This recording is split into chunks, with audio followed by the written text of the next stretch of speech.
Here another problem. Paano ba natin isosolve ito?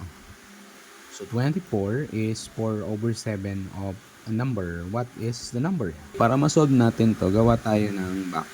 So para mas maintindihan ng mabuti. 4/7, 4 sa 7. So 1, 2, 3, 4, 5, 6, 7. Ito yung 24. So ang kailangan natin mahanap, ito yung buo. Right? So yung buo ang kailangan natin malaman. Kailangan natin makuha yung isa.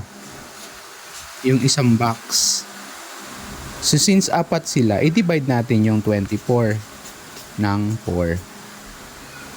Which is ilan? 6, diba? 6. So bawat isang box ay 6.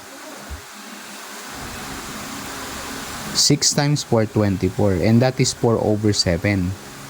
Kumplituhin natin yung box ng 6 para makita natin, malaman natin yung number, yung buo. Ilan siyang 6? 7. So 6 times 7 is equals to 42. Right? So the number is 42.